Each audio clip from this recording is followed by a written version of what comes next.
What's up, everybody? My name is Big Cam and welcome back to another Monday Comically Boston weekly nerdy news podcast, and we are now back into the swing of thing with just my normal Monday weekly nerdy news podcast now that HBO's The Last of Us is finished, and we have a big old chunky show for you guys today. We are talking about Ccxp Mexico, Netflix's Tudum, HBO has cast their Harry Potter trio, and some Spider-Man Brand New Day casting news where Hulk maybe could be back. We'll talk about that in more detail. And then we'll finish off talking about some Fantastic Four and some Daredevil Born Again Season 2. But let's jump right on into it. Over the last week, we have had our Last of Us Season 2 finale, and Season 2 is sitting at 94% Rotten Tomatoes, certified fresh for Rotten Tomatoes. And their IMDB scores per episode compared to Season 1 did get a little hurt in Season 2, although Season 2 did have a very big episode with Through the Valley, Episode 2, which scored a 9.2 score on IMDb, and people did seem to really like that Episode 2, even though that was a devastating episode. But then Episodes 3 and 4 and 7, they did not really like, sitting in the orange, kind of in the middle margin of like, and it's shocking to me because then the flashback episode of Episode 6, The Price, is at 8.6. So their favorite episodes were the two saddest of the season? I don't know. But Season 1 apparently was well done because the scores throughout the board are pretty good, other than Episode 7, The Left Behind, which is the flashback Bella Ramsey talking, about Ellie's younger self, and that's the Left Behind DLC from the game. So, I don't know. Will you be back to see Last of Us Season 3 if Pedro Pascal's not going to be there? I don't know. These IMDb scores seems like people will be quite upset that Pedro Pascal is not there for Season 3. But I feel like Season 3 is going to get into some really juicy stuff with Abby and the wolves and the Seraphites, and then maybe showing us a little different perspective of what's going on. Maybe showing us a little bit more of Tommy and Jesse showing up to Seattle. Maybe they'll show that. I don't know. But we definitely will see a crazier side of the Part 2 game where we see Abby's experience in Seattle while Ellie was hunting her down for 3 days. We get to see the 3 days in Seattle from Abby's perspective and how very differently but also similar they are. And it's going to be crazy, but I'll be here for it. But comment below your thoughts on Last of Us Season 2. Moving on, though, to some movie posters, and director Wes Anderson, who is not always, beloved. Some people are like, this stuff's weird. Some people hate it. Some people really are into it. I kind of really love his films. They're super artsy and, weird and different, but, 100% him, he has every inch of the frame, he has something going on in it, and it's, by design, what he wanted. Now, things like the Grand Budapest Hotel, the Isle of Dogs, Fantastic Mr. Fox, movies I really liked from Wes Anderson. Asteroid City, I really liked upon the second watch, but the first initial watch, we were sitting there in the theaters going, what am I watching? This is the weirdest, craziest thing I've ever seen. But his type of movies are the type of movies you come back to on the second watch, and you're not watching it to figure out what's going to happen. You're watching it for the things going on in the background and the little weird details you might have missed and the little actor-character moments that are just hilarious that he always captures. And he always has crazy casts. In his next film, The Phoenician Scheme, it has a couple character posters out, and Benedict Cumberbatch is going to be a part of this cast, and it's in select theaters May 30th and theaters everywhere June 6th. So this comes out later this week and could already be out in select theaters. But Benedict Cumberbatch, along with Tom Hanks and Bryan Cranston as Leland and Reagan, and if they're brothers or something, and two suited gentlemen, and oh my god, Bryan Cranston's eating a chocolate bar and his hat's just ever so cocked a little bit sideways. I have a feeling Bryan Cranston's going to be really funny in this movie, but I also don't know what the Phoenician Scheme could even possibly be about. Is it a robbery? Is it a heist? Is it just a movie about a guy on a train? Who knows? I don't know. But I'm probably going to be seeing this movie because Wes Anderson's one of those weird directors that I enjoy. But comment below your thoughts on Wes Anderson films. Now, another movie coming out later this week, June 6th, I believe, for Ballerina is from the world of John Wick, and Ana de Armas will be Ballerina, playing Eve, I believe is her name. And we now know that her movie is set in the John Wick world between John Wick 3 Parabellum, set between John Wick 3 and John Wick 4. So you can now, as a franchise, go back and watch John Wick 1, 2, 3, then watch Ballerina, then watch John Wick 4, and theoretically you should get a little bit more out of it, no? You maybe understand what happened to John between movies 3 and 4 and how he ends up in Ballerina, because he is back fighting against Ana de Armas in this movie at one point, I believe. Now, granted, I think he's just going to be a cameo in this movie, kind of a passing of the torch of hey, I know you're not me, and this is about a John Wick movie without John Wick, but like, you know, here's the torch, carry it as best you can type of thing. And I'm going to be here for it. And Ballerina, the trailers looked really good, so will you be here to see Ana de Armas beat some ass as John Wick's new John Wick, you know what I mean? But there also is rumors that John Wick 5 is in the works again. So Keanu Reeves could be back, putting the body on the line again for yet another film. So who knows? Now, speaking of Keanu Reeves, he is also in a new movie with Seth Rogen and Aziz Ansari. Ansari, I believe is... Either way, it is also written and directed by Aziz, and this movie's called Good Fortune, and the trailer for this actually looked quite funny. And like, I think Keanu is playing like an angel or something, but he's a really bad angel, so things like keep happening. Like, he's trying to bring good fortune to this guy, but just bad things keep happening, and he's like, hold on, I need to make good fortune, you know? Like, I don't know, but the trailer looked funny. I only saw it the one time, so I don't know like a whole lot of what that movie's going to be about. But Seth Rogen and Aziz are two very funny people, and only in theaters this fall, and only one of them is an angel. So like, Keanu is an angel or something for these two guys, and Seth Rogen and Aziz are like the two normal guys that need this angel. I don't know. But something else coming soon, and from the world of The Boys, Gen V, I believe, is what, season 2 or maybe season 3? Is there only one season out? Season 2. So season 2 will be coming soon, new season of Gen V.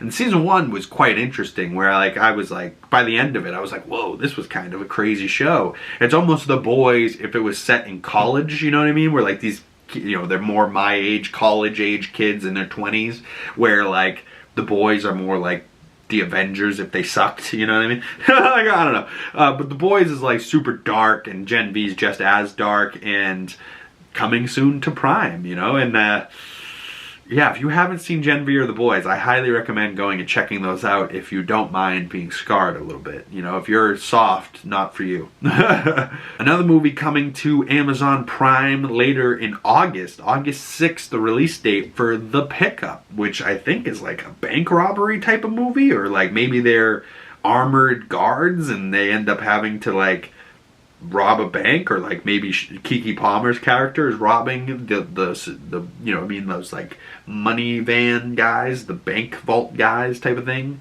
And it looks like maybe Eddie Murphy and Pete Davidson will be together, and Keke Palmer looks badass in that black leather, and there's money flowing everywhere. So I don't know, maybe this is like a heist type of movie, but directed by Tim Story, I think. So that should be pretty good. And Eddie Murphy back doing some more action. Pete Davidson, Keke Palmer, Eva Longoria also in there. So they're armed and she's dangerous. So I don't know what's going to be up with that movie. But I like the cast, and I haven't seen a trailer for it, but I like the premise so far. Rated R.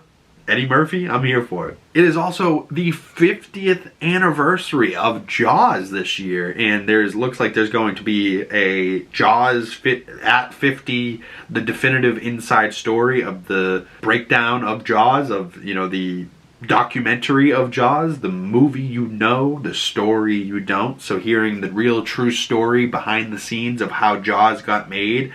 In this shot of this camera here, it looks like maybe that's a young Steven Spielberg in the mouth of the shark. I don't know. But July 10th is that will be out on Disney and Hulu. in National Geographic, and I'm sure Jaws will be back in theaters this summer for the 50th anniversary, and that might be a movie I need to see at least one time in theaters. You know what I mean? Like, just the vibe of Jaws in the summertime, like, that would be a great movie to have in like August or something, you know what I mean? But just over a month away, coming July 3rd, Jurassic World Rebirth. And the trailer they just put out, the little sneak preview they put out the other day, had the like scene with the raft going down the river and like a T-Rex chasing after them, which I believe is from the book and something that they wanted to do in the original Jurassic Park, but they weren't able to get around to doing it, so they brought it back for this movie, and it feels very right and feels like they're paying the proper homage to Jurassic Park, but also trying to do something new with Jurassic World.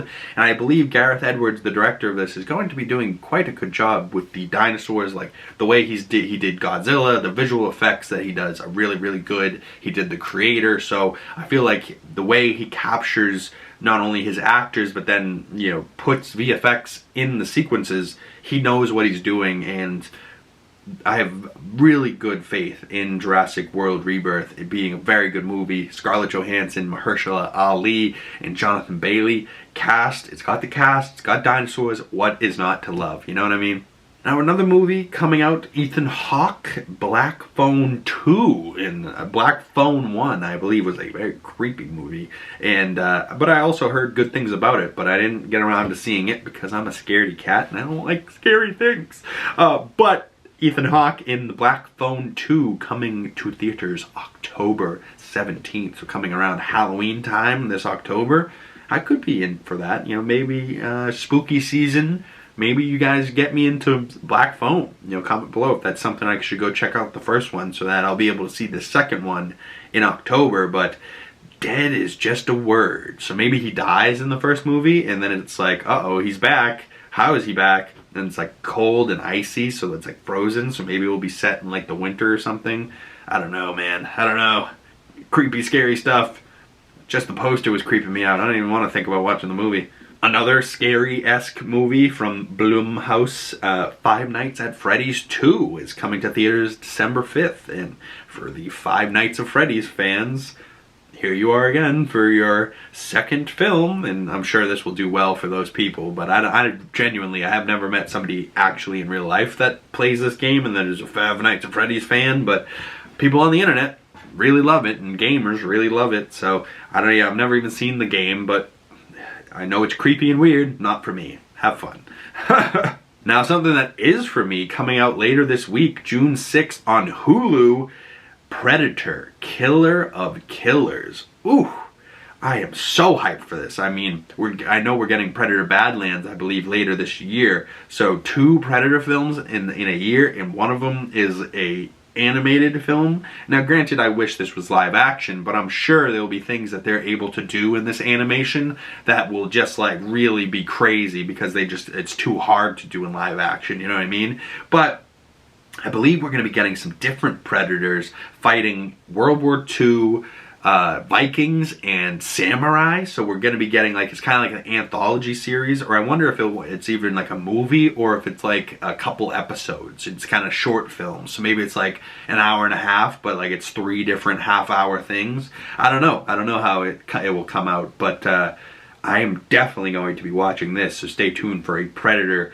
Killer of Killers breakdown coming to the channel later this week or next week when this comes out. But over the weekend, I will 1,000,000,000% be watching Predator. But just the look of this animated Predator, I don't know if this is the one we'll be following the whole time, but he's kind of got this like crazy beef, like he's huge. Like, he's got this muscle structure that's huge. He's got green blood all over him, splattered on him though, so it doesn't look like it's his. Maybe someone else's blood that he just killed, maybe ripped apart, and now it's splattered all over him.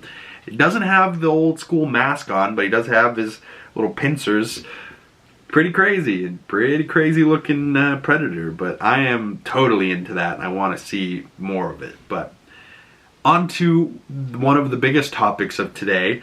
Harry Potter in the HBO series has been casting, and they cast John Lithgow as Dumbledore, they cast a couple other people as McGonagall, and Snape, I believe, is already cast, a couple other people, but the biggest casting they have announced so far is now the Harry Potter trio, right? Like Hermione, Harry, and Ron will be now confirmed to be played by Arbella Stanton. It will be Hermione Granger. Dominic McLaughlin, which sounds very British, will be Harry Potter, and even more British, Alistair Stout, or maybe even Irish, but Alistair Stout is Ron Weasley. So the poor ginger-haired boy there, he is Harry Potter. No, I'm just kidding. That is Ron. We have Harry in the middle and Hermione on the outside, and I just love how much, like, they resemble the original cast. Like, look at this picture. Like, they're almost wearing the same exact outfits. You know what I mean? Like, the hair, everything about them. Like,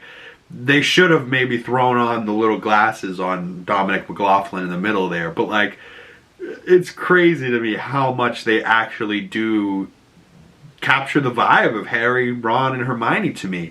Now, Hermione over there might be somebody that I'm like, Now, granted, all of our opinions about these three little children have all just been based off of their image here. We haven't seen any of their acting. We haven't seen them as these characters yet. You know, we haven't seen them in costume, anything like that, you know, so I don't know, I'm optimistic, you know. At first, when they said they were redoing Harry Potter and doing this TV series, I was, you know, very not optimistic, very speculative, like, ooh, is this the right idea? Should they be doing this? Do they need to be doing this? But I don't know. These three kids seem like they might be good, but I think I need to see a trailer and need to see a little bit more to understand if this will be good or not, you know what I mean? But also, like, what will Hogwarts look like? Is it going to be all CGI? Are they going to be filming, you know, up in the castle that they did before? I hope so, honestly, because, you know, I mean, even if they're changing the cast and redoing Harry Potter, I believe Hogwarts needs to stay the same, right? Like, I don't think Hogwarts needs to be different, because that itself, I think they had the look nailed down pretty good, you know?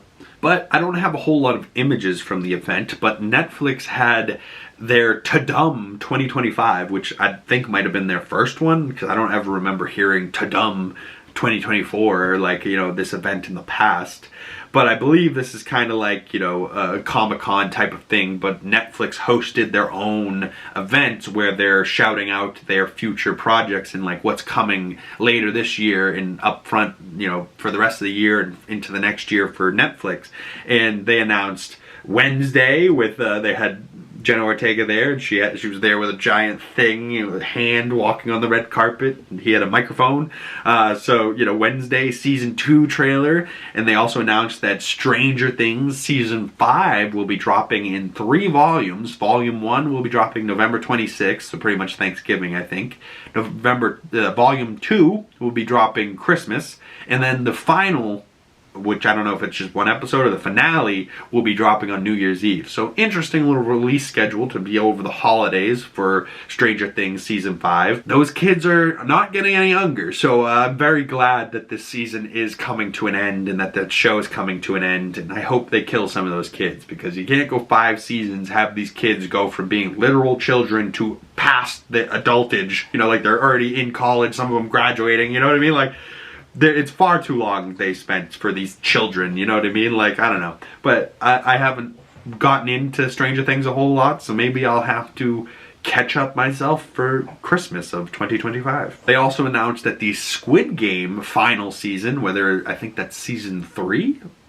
Because Season 2 I didn't watch. I did watch Squid Game Season 1, which was crazy and nuts. But Season 2, I believe, just came out recently, and they have announced a final season.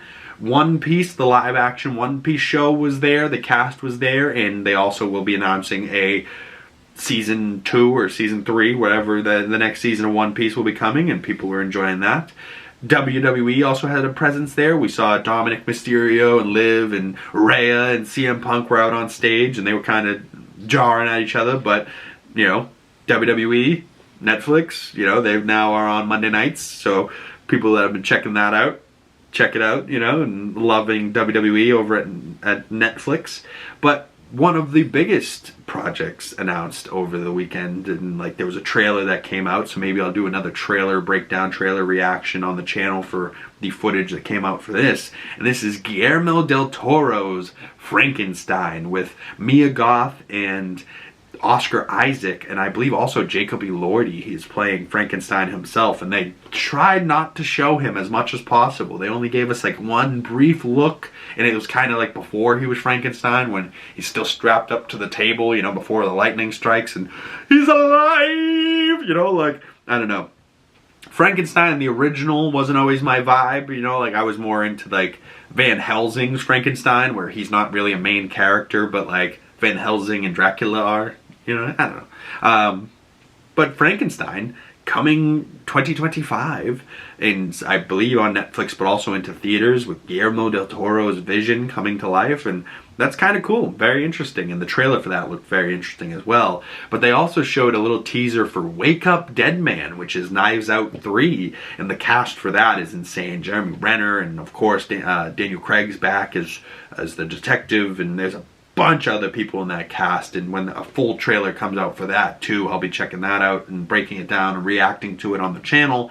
But comment below, is there anything that I missed from the Tudum panel or Ccxp? It was a very busy weekend for me, so there might be things that I missed that I might have not talked about. And if there is anything that I missed from the last week of nerdy news, drop them down in the comment section or message me on my other social medias. I'd love to talk more about these things with you guys and figure out what I missed, you know? But moving on from the Tudum panel, there is some DC news, and that is that there is going to be an official crossover comic coming, you know, a crossover between Marvel and DC, and I actually kind of like the way that they're doing it. And this first crossover that in years that Marvel and DC is doing is between Batman and Deadpool, and one of the comics will be written by Zeb Wells, and it will be for Marvel, and one of them will be written for DC by Grant Morrison.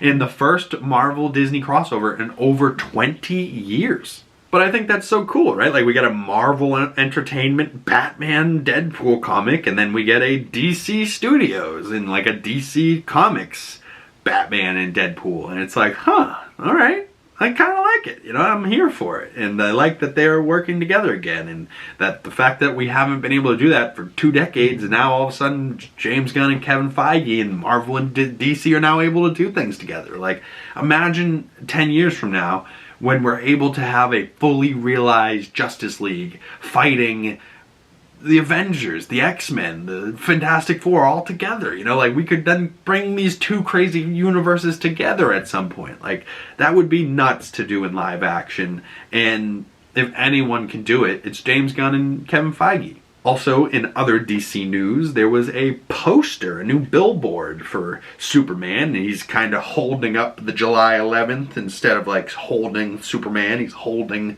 the date that you can go see this movie, and kind of like the Superman Returns, where he's holding the Daily Bugle as it fell off the building and he catches it at the last second. So I wonder what Clark in this movie, or our Superman Kal-El in James Gunn's Superman, will be catching and saving people, you know what I mean? Because that's a classic Superman shot. It's got to happen at least once, right? But moving on to some Marvel news, we got some sad gaming news and the details on the canceled Black Panther game, and the game was in production for 4 years.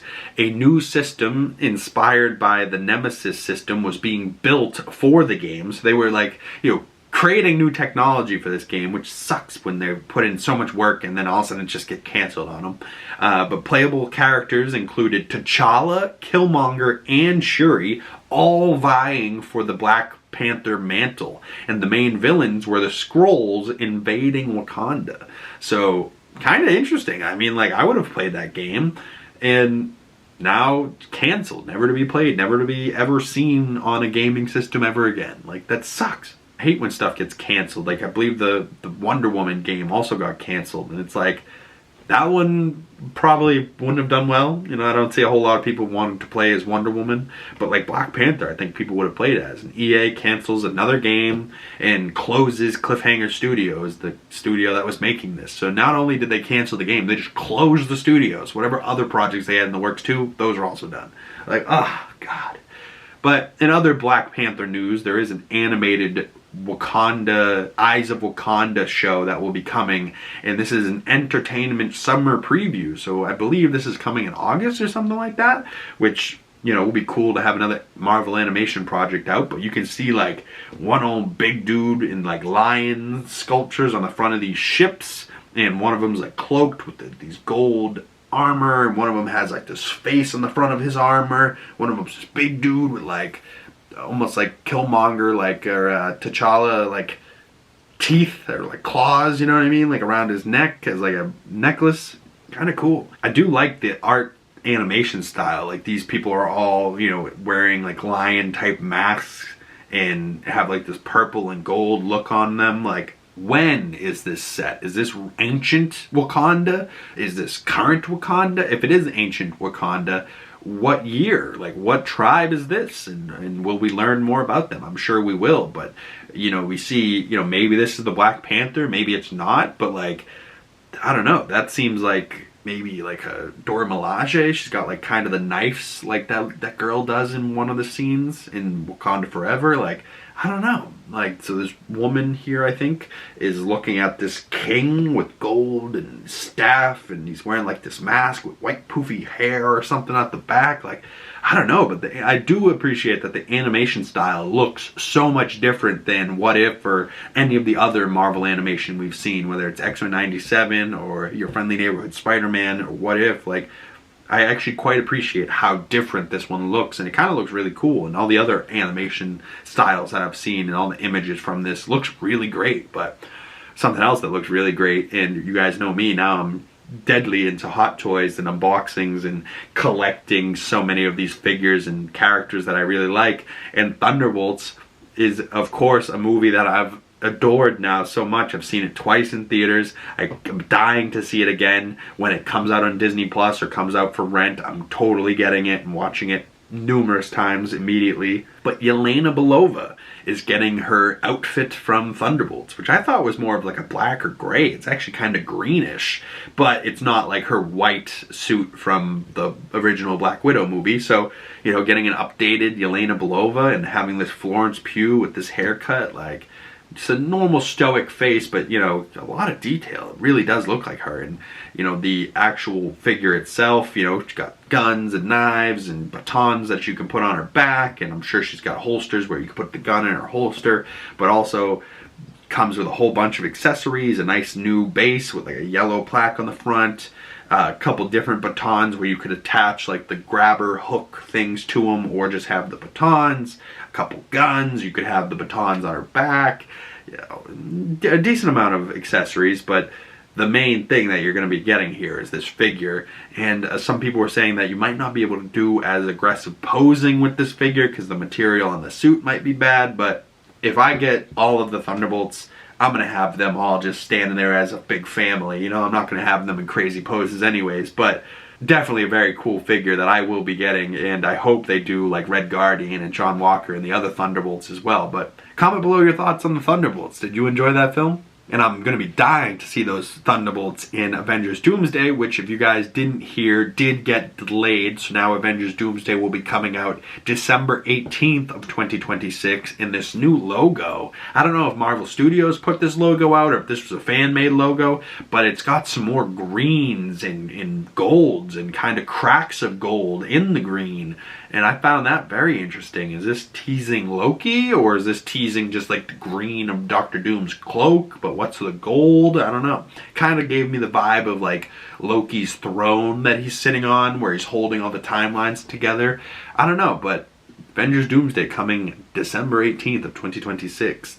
Delayed 6 months, which now means Spider-Man Brand New Day will be coming out in July before Avengers Doomsday. And I do love that we have gotten confirmed that the blue suit for Spider-Man Brand New Day that we saw at the very, very end of Spider-Man No Way Home, the director or somebody said that Peter right now in this fourth movie is very broke, so we will see this blue suit for most of the movie. And then if I know them, by the end of that movie, he'll have another suit, and maybe it will be a black suit. That would be cool. Heading into Secret Wars, we get Tom Holland in the black suit. That would be very interesting. But the biggest thing that we heard over the last week about Spider-Man Brand New Day is that Mark Ruffalo is in the movie, in cast, and not even just in the movie as like a cameo. He apparently is going to have a pretty big role. And not only was it confirmed Mark Ruffalo, so Bruce Banner, but also Hulk. So Hulk will be in Spider-Man Brand New Day. So we're going to get Hulk and Spider-Man, Universal and Sony both having a heart attack at the same time. Like, where both of these characters should just be Marvels anyways. Oh, God, it pisses me off. But Mark Ruffalo's Hulk next to Spider-Man. And if you guys know from the comics, when in the comics Peter had everyone forget who he was, Bruce Banner forgot Peter Parker was Spider-Man, but the Hulk did not forget that Peter Parker is Spider-Man. So we could just have Spider-Man swinging through the city and then all of a sudden lands on a rooftop and we just hear like, "Hey, puny spider, what's up, Peter?" And he's like, "Hulk? You know who I am? How do you know my name? I did a spell with Doctor Strange and everyone forgot me." And he's just like, "Banner forgot. Hulk never forgets." You know, like, I want dumb Hulk back, right? Like, even if it's just like Ragnarok Hulk, where he got to the point where he can speak, but he's kind of dumb. I want that angry Hulk back. Smart Hulk, smug Hulk, Bruce Banner Hulk now, where he's, you know, can talk and he's very fluent and he's almost just Mark Ruffalo if he was a Hulk. He's great. Fine. Perfect. He was great in Endgame and Infinity War, whatever.